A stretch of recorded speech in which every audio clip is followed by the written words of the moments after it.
परमात्मने नमः।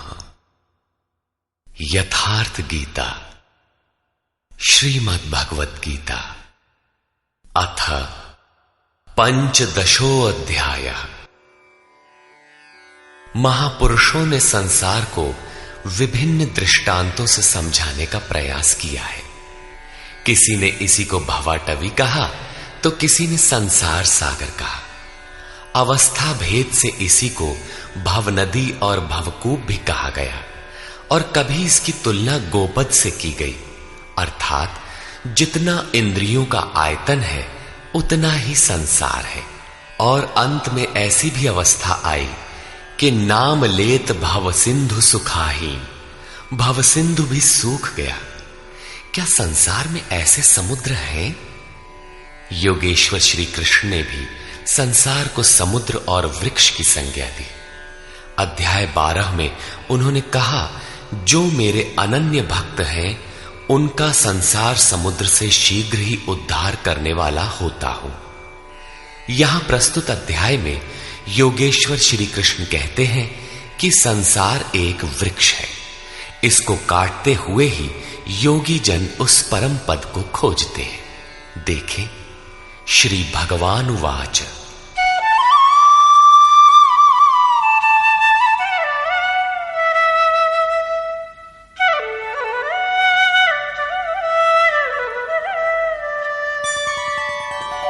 ऊर्ध्वमूलमधः शाखम् अश्वत्थं प्राहुरव्ययम् छन्दांसि यस्य पर्णानि यस्तं वेद स वेदवित्। अर्जुन, ऊर्ध्व मूलम, ऊपर को परमात्मा ही जिसका मूल है, अधः शाखम, नीचे प्रकृति ही जिसकी शाखाएं हैं, ऐसे संसार रूपी पीपल के वृक्ष को अविनाशी कहते हैं। वृक्ष तो अश्वः अर्थात कल तक भी रहने वाला नहीं, जब चाहे कट जाए, किंतु है अविनाशी। श्री कृष्ण के अनुसार अविनाशी दो हैं, एक संसार रूपी वृक्ष अविनाशी और दूसरा उससे भी परे परम अविनाशी। वेद इस अविनाशी संसार विटप के पत्ते कहे गए हैं। जो पुरुष इस संसार रूपी वृक्ष को अर्थात देखते हुए विदित कर लेता है वो वेद का ज्ञाता है। जिसने उस संसार वृक्ष को जाना है उसने वेद को जाना है, न कि ग्रंथ पढ़ने वाला। पुस्तक पढ़ने में तो उधर बढ़ने की प्रेरणा मात्र मिलती है, पत्तों के स्थान पर वेद की क्या आवश्यकता है? वस्तुतः पुरुष भटकते भटकते जिस अंतिम कोपल अर्थात अंतिम जन्म को लेता है, वहीं से वेद के वे छंद अर्थात जो कल्याण का सृजन करते हैं वहीं से प्रेरणा देते हैं, वहीं से उनका उपयोग है, वहीं से भटकाव समाप्त हो जाता है, वो स्वरूप की ओर घूम जाता है। तथा अधश्चोर्ध्वं प्रसृतास्तस्य शाखा गुणप्रवृद्धा विषयप्रवाला अधश्च मूलान्यनुसन्ततानि कर्मानुबन्धीनि मनुष्यलोके। उस संसार वृक्ष की तीनों गुणों के द्वारा बढ़ी हुई विषय और भोग रूप कोपलों वाली शाखाएं नीचे और ऊपर सर्वत्र फैली हुई है। नीचे की ओर कीट पतंग पर्यंत और ऊपर देव भाव से लेकर ब्रह्मा पर्यंत सर्वत्र फैली हुई है, तथा केवल मनुष्य योनि में कर्मों के अनुसार बांधने वाली है। अन्य सभी योनियां भोग भोगने के लिए है। मनुष्य योनि ही कर्मों के अनुसार बंधन तैयार करती है।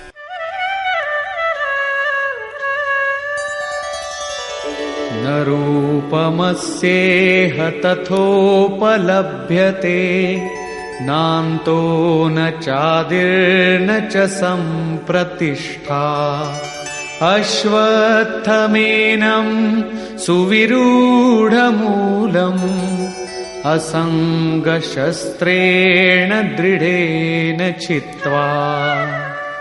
परंतु इस संसार वृक्ष का रूप जैसा कहा गया है वैसा यहां नहीं पाया जाता, क्योंकि न तो इसका आदि है न अंत है और न अच्छी प्रकार से इसकी स्थिति ही है, क्योंकि ये परिवर्तनशील है। इस सुदृढ़ मूल वाले संसार रूपी वृक्ष को दृढ़ असंग शस्त्रेण, असंग अर्थात वैराग्य रूपी शस्त्र द्वारा काटकर संसार रूपी वृक्ष को काटना है। ऐसा नहीं कि पीपल की जड़ में परमात्मा रहते हैं या पीपल का पत्ता वेद है और आरती करने लगे पेड़ की।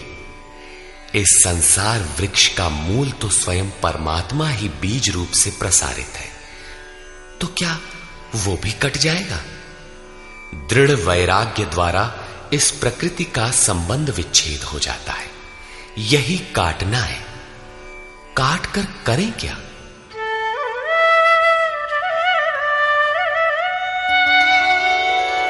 ततः पदं तत्परिमार्गितव्यम् यस्मिन् गता न निवर्तन्ति भूयः तमेव चाद्यं पुरुषं प्रपद्ये यतः प्रवृत्ति प्रसृता पुराणी। दृढ़ वैराग्य द्वारा संसार विटप को काटने के उपरांत उस परम पद परमेश्वर को अच्छी प्रकार खोजना चाहिए, जिसमें गए हुए पुरुष फिर पीछे संसार में नहीं आते, अर्थात पूर्ण निवृत्ति प्राप्त कर लेते हैं। किंतु उसकी खोज किस प्रकार संभव है? योगेश्वर कहते हैं, इसके लिए समर्पण आवश्यक है। जिस परमेश्वर से पुरातन संसार वृक्ष की प्रवृत्ति विस्तार को प्राप्त हुई है, उसी आदि पुरुष परमात्मा की मैं शरण हूं, अर्थात उनकी शरण गए बिना वृक्ष मिटेगा नहीं। अब शरण में गया हुआ वैराग्य में स्थित पुरुष कैसे समझे कि वृक्ष कट गया? उसकी पहचान क्या है? इस पर कहते हैं, निर्माण मोहाजित संग दोषा अध्यात्म नित्या विनिवृत्त कामा द्वंद्वैर्विमुक्ता सुख दुःख संज्ञैर् गच्छन्त्यमूढ़ा पदमव्ययं तत्। उपर्युक्त प्रकार के समर्पण से जिसका मोह और मान नष्ट हो गया है, आसक्ति रूपी संग दोष जिन्होंने जीत लिया है, अध्यात्म नित्या परमात्मा के स्वरूप में जिनकी निरंतर स्थिति है, जिनकी कामनाएं विशेष रूप से निवृत्त हो गई हैं और सुख दुख के द्वंद्वों से विमुक्त हुए ज्ञानी जन उस अविनाशी परम पद को प्राप्त होते हैं। जब तक ये अवस्था नहीं आती तब तक संसार वृक्ष नहीं कटता। यहां तक वैराग्य की आवश्यकता रहती है। उस परम पद का क्या स्वरूप है जिसे पाते हैं? न तद्भासयते सूर्यो न शशांको न पावकः यद्गत्वा न निवर्तन्ते तद्धाम परमं मम। उस परम पद को न सूर्य न चंद्रमा और न अग्नि ही प्रकाशित कर पाते हैं।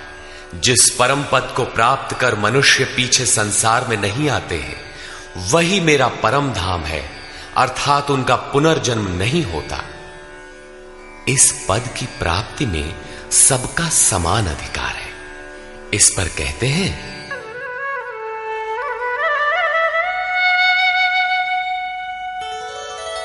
ममैवांशो जीवलोके जीवभूतः सनातनः मनः षष्ठानीन्द्रियाणि प्रकृतिस्थानि कर्षति। जीवलोके अर्थात इस देह में, अर्थात शरीर ही लोक है। ये जीवात्मा मेरा ही सनातन अंश है और वही इन त्रिगुणमयी माया में स्थित हुई मन सहित पांचों इंद्रियों को आकर्षित करता है। भला कैसे? शरीरं यदवाप्नोति यच्चाप्युत्क्रामतीश्वरः गृहीत्वैतानि संयाति वायुर्गन्धानि वाशयात्। जिस प्रकार वायु गंध के स्थान से गंध को ग्रहण करके ले जाता है, ठीक उसी प्रकार देह का स्वामी जीवात्मा जिस पहले शरीर को त्यागता है, उससे मन और 5 ज्ञानेंद्रियों के कार्यकलापों को ग्रहण करके अर्थात आकर्षित करके साथ लेकर फिर जिस शरीर को प्राप्त होता है उसमें जाता है। जब अगला शरीर तत्काल निश्चित है तो आटे का पिंड बनाकर किसे पहुंचाते हो? लेता कौन है? इसीलिए श्री कृष्ण ने अर्जुन से कहा था कि ये अज्ञान तुझे कहां से उत्पन्न हो गया कि पिंडोदक क्रिया लुप्त हो जाएगी। वहां जाकर करता क्या है? मन सहित 6 इंद्रियां कौन है? श्रोत्रं चक्षुः स्पर्शनं च रसनं घ्राणमेव च अधिष्ठाय मनश्चायं विषयानुपसेवते।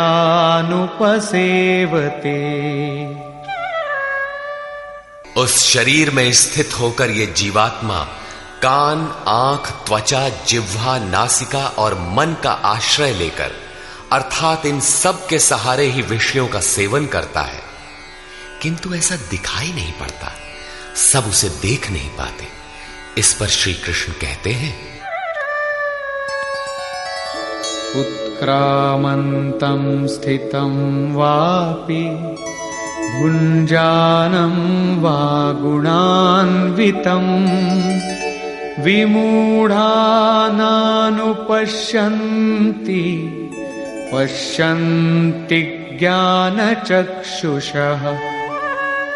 शरीर छोड़कर जाते हुए, शरीर में स्थित हुए, विषयों को भोगते हुए अथवा तीनों गुणों से युक्त हुए भी जीवात्मा को विशेष मूढ़ अज्ञानी नहीं जानते। केवल ज्ञान रूपी नेत्र वाले ही उसे जानते हैं, देखते हैं। ठीक ऐसा ही है। अब वो दृष्टि कैसे मिले? आगे देखें।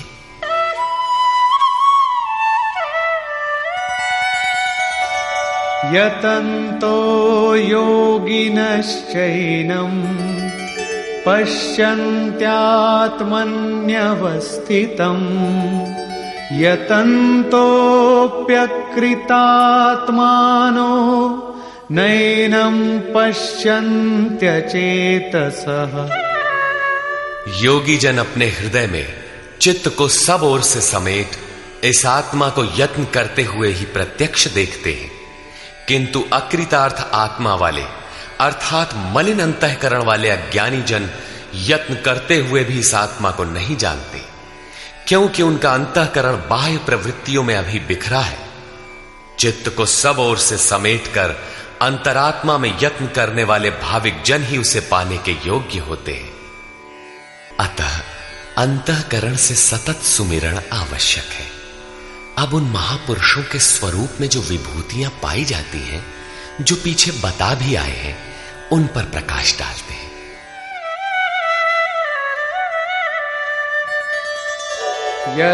यदादित्यगतं तेजो जगद्भासयतेऽखिलम् यच्चन्द्रमसि यच्चाग्नौ तत्तेजो विद्धि मामकम्। जो तेज सूर्य में स्थित हुआ संपूर्ण जगत को प्रकाशित करता है, जो तेज चंद्रमा में स्थित है और जो तेज अग्नि में है, इसे तू मेरा ही जान। अब उस महापुरुष द्वारा कार्य बताते हैं।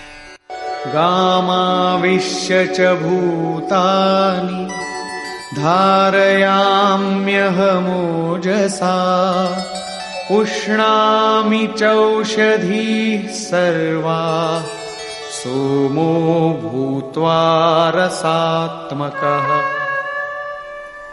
मैं ही पृथ्वी में प्रवेश करके अपनी शक्ति से सब भूतों को धारण करता हूं और चंद्रमा में रस स्वरूप होकर संपूर्ण वनस्पतियों को पुष्ट करता हूं।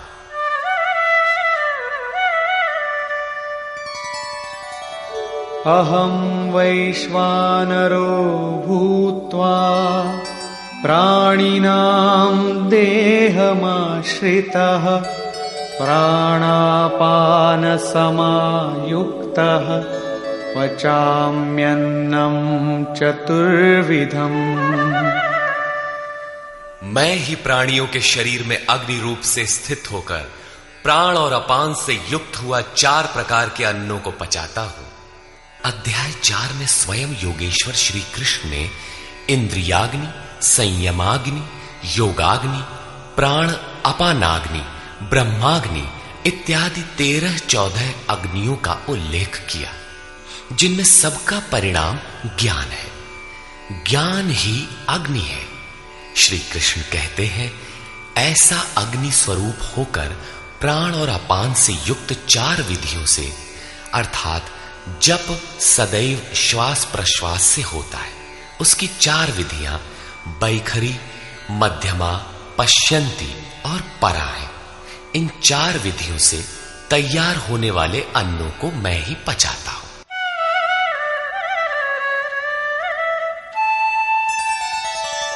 सर्वस्य चाहं हृदि सन्निविष्टो मत्तः स्मृतिर्ज्ञानमपोहनं च वेदैश्च सर्वैरहमेव वेद्यो वेदान्तकृद्वेदविदेम चाहम्। मैं ही सब प्राणियों के हृदय में अंतर्यामी रूप से स्थित हूं। मुझसे ही स्वरूप की स्मृति होती है। स्मृति के साथ ही ज्ञान अर्थात साक्षात्कार और अपोहनम अर्थात बाधाओं का शमन मुझ इष्ट से ही होता है।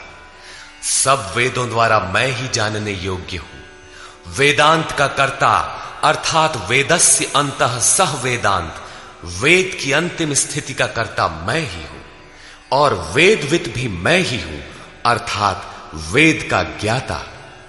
अध्याय के आरंभ में उन्होंने कहा था कि संसार वृक्ष है, ऊपर परमात्मा मूल और नीचे प्रकृति पर्यंत शाखाएं हैं। जो इस मूल से प्रकृति का विभाजन करके जानता है, मूल से जानता है, वो वेदविद है। यहां कहते हैं कि मैं वेदविद हूं। उसे जो जानता है, श्री कृष्ण ने अपने को उनकी तुलना में खड़ा किया कि वो वेदविद है। मैं वेदविद हूं। श्री कृष्ण भी एक तत्वज्ञ महापुरुष, योगियों के भी परम योगी थे। यहां ये प्रश्न पूरा हुआ।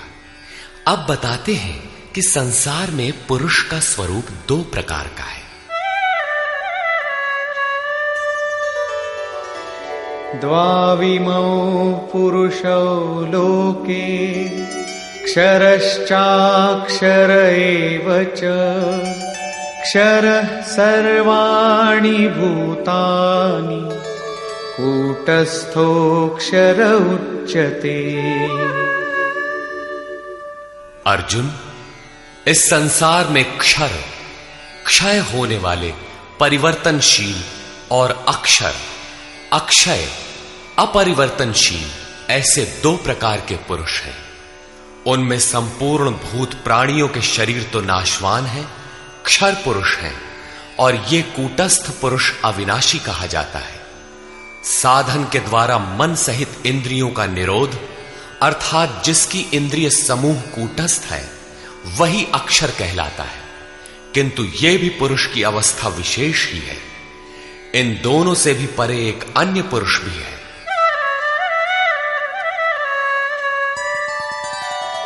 उत्तमः पुरुषस्त्वन्यः परमात्मेत्युदाहृतः यो लोकत्रयमाविश्य बिभर्त्यव्यय ईश्वरः। उन दोनों से अति उत्तम पुरुष तो अन्य ही है, जो तीनों लोकों में प्रवेश करके सबका धारण पोषण करता है और अविनाशी परमात्मा ईश्वर ऐसे कहा गया है। परमात्मा अव्यक्त, अविनाशी, पुरुषोत्तम इत्यादि उसके परिचायक शब्द हैं। वस्तुतः ये अन्य ही है, अर्थात अनिर्वचनीय है। ये क्षर अक्षर से परे महापुरुष की अंतिम अवस्था है, जिसको परमात्मा इत्यादि शब्दों से इंगित किया गया है, किंतु वो अन्य है, अर्थात अनिर्वचनीय है। उसी स्थिति में योगेश्वर श्री कृष्ण अपना भी परिचय देते हैं, यथा यस्मात्क्षरमतीतोऽहम् अक्षरादपि चोत्तमः अतोऽस्मि लोके वेदे च प्रथितः पुरुषोत्तमः। उपर्युक्त नाशवान परिवर्तनशील क्षेत्र से सर्वथा अतीत हूं और अक्षर अविनाशी कूटस्थ पुरुष से भी उत्तम हूं, इसलिए लोक और वेद में पुरुषोत्तम नाम से प्रसिद्ध हूं।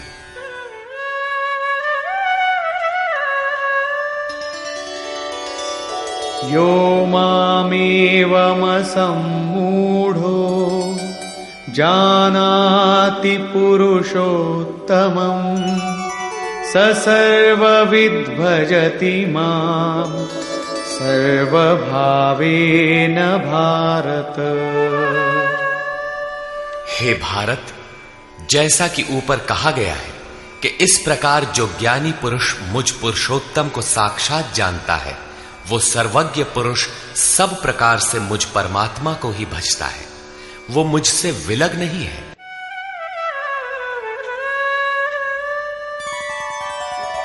इति गुह्यतमं शास्त्रम् इदमुक्तं मया नघ एतद्बुद्ध्वा बुद्धिमान् स्यात् कृतकृत्यश्च भारत। हे निष्पाप अर्जुन, इस प्रकार ये अति गोपनीय शास्त्र मेरे द्वारा कहा गया। इसको तत्व से जानकर मनुष्य पूर्ण ज्ञाता और कृतार्थ हो जाता है। अतः योगेश्वर श्री कृष्ण की ये वाणी स्वयं में पूर्ण शास्त्र है। श्री कृष्ण का ये रहस्य अत्यंत गुप्त था, उन्होंने केवल अनुरागियों से बताया। ये अधिकारी के लिए ही है। श्री कृष्ण का ये स्वरूप सबके लिए था भी नहीं। कोई उन्हें राजा, कोई दूत, तो कोई यादव ही मानता था, किंतु अधिकारी अर्जुन से उन्होंने कोई दुराव नहीं रखा। उसने पाया कि वो परम सत्य पुरुषोत्तम नहीं। दुराव रखते तो उसका कल्याण ही ना होता। यही विशेषता प्राप्ति वाले प्रत्येक महापुरुष में पाई गई। रामकृष्ण परमहंस देव एक बार बहुत प्रसन्न थे। भक्तों ने पूछा, आज तो आप बहुत प्रसन्न हैं? बोले, आज मैं वो परमहंस हो गया। उनके समकालीन कोई अच्छे महापुरुष परमहंस थे, उनकी ओर संकेत किया। कुछ देर बाद वो मन क्रम वचन से विरक्ति की आशा से अपने पीछे लगे साधकों से बोले, देखो, अब तुम लोग संदेह न करना, मैं वही राम हूं जो त्रेता में हुए थे, वही कृष्ण हूं जो द्वापर में हुए थे। मैं उन्हीं की पवित्र आत्मा हूं, वही स्वरूप हूं। यदि पाना है तो मुझे देखो। ठीक इसी प्रकार पूज्य गुरु महाराज भी सबके सामने कहा करते थे, हो हम भगवान के दूत हैं। जे सचहू का संत है वो भगवान का दूत है, हमारे द्वारा ही उनका संदेशा मिलता है। पूज्य महाराज जी सबसे तो इतना ही कहते थे, न किसी विचार का खंडन न मंडन, किंतु जो विरक्ति में पीछे लगे थे उनसे कहते थे, केवल मेरे स्वरूप को देखो। यदि तुम्हें उस परम तत्व की चाह है तो मुझे देखो, संदेह मत करो। बहुतों ने संदेह किया तो उनको अनुभव में दिखाकर उन बाह्य विचारों से हटाकर अपने स्वरूप में लगाया। वे अद्यावधि महापुरुष के रूप में अवस्थित हैं। इसी प्रकार श्री कृष्ण की अपनी स्थिति गोपनीय तो थी, किंतु अपने अनन्य भक्त पूर्ण अधिकारी अनुरागी अर्जुन के प्रति उन्होंने उसे प्रकाशित किया। हर भक्त के लिए संभव है, महापुरुष लाखों को उस रास्ते पर चला देते हैं।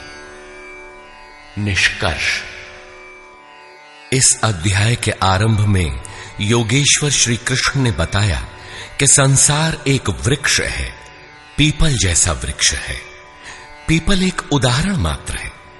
ऊपर इसका मूल परमात्मा और नीचे प्रकृति पर्यंत इसकी शाखाएं प्रशाखाएं हैं। जो इस वृक्ष को मूल सहित विदित कर लेता है वह वेदों का ज्ञाता है। इस संसार वृक्ष की शाखाएं ऊपर और नीचे सर्वत्र व्याप्त हैं और मूलानि, उसकी जड़ों का जाल भी ऊपर और नीचे सर्वत्र व्याप्त है, क्योंकि वह मूल ईश्वर है और वही बीज रूप से प्रत्येक जीव हृदय में निवास करता है। योगेश्वर श्री कृष्ण के अनुसार संसार वृक्ष है जिसका मूल सर्वत्र है और शाखाएं सर्वत्र हैं।